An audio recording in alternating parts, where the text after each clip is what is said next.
Welcome to Lutterworth, the workplace of John Wycliffe and the place where he did his most significant work.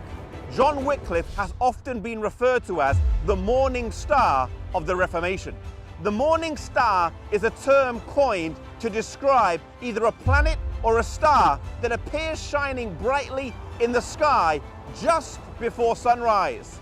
John Wycliffe lived around 150 years before Martin Luther, John Calvin, Zwingli, and the later English reformers, but the work that he did was key in paving the way for them.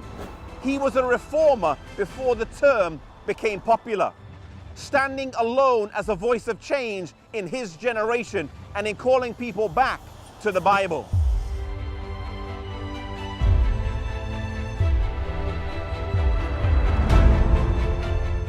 Educated at Oxford University, he was a scholar and an unrivaled debater.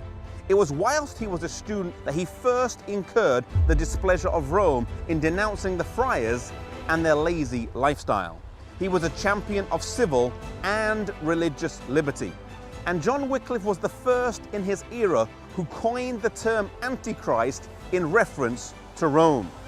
The Archbishop of Canterbury received from Rome a papal bull to investigate the writings of John Wycliffe. But due to his standing at Oxford University and the goodwill he had amongst the people, this was never followed through.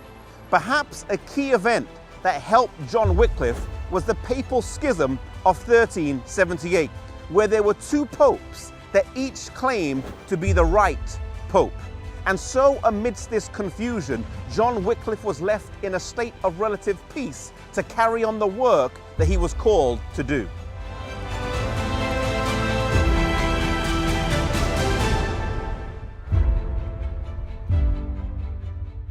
John Wycliffe was a great believer in the ministry of preaching. He trained men who were known as the Lollards and sent them out all over the country preaching the gospel. But his greatest achievement was the translation of the Bible.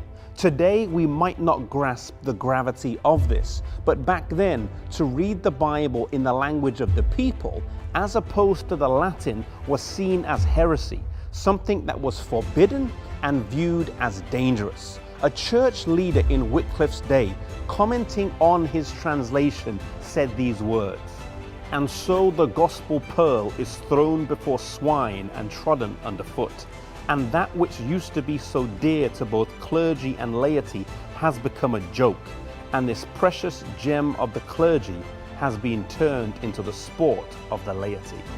Wycliffe, though, declared plainly, Christ and his apostles taught the people in the language best known to them. It is certain that the truth of the Christian faith becomes more evident the more the faith is known. Therefore, the doctrine should not only be in Latin, but in the common tongue.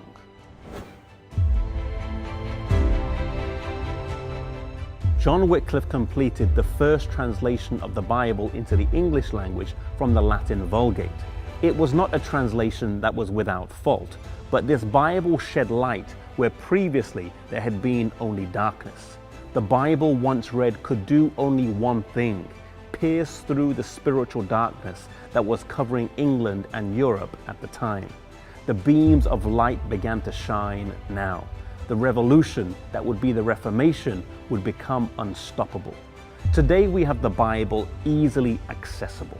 And today I want to challenge you to commit to read God's Word every day, to spend time in His Word, because as the psalmist says, the entrance of thy words gives light.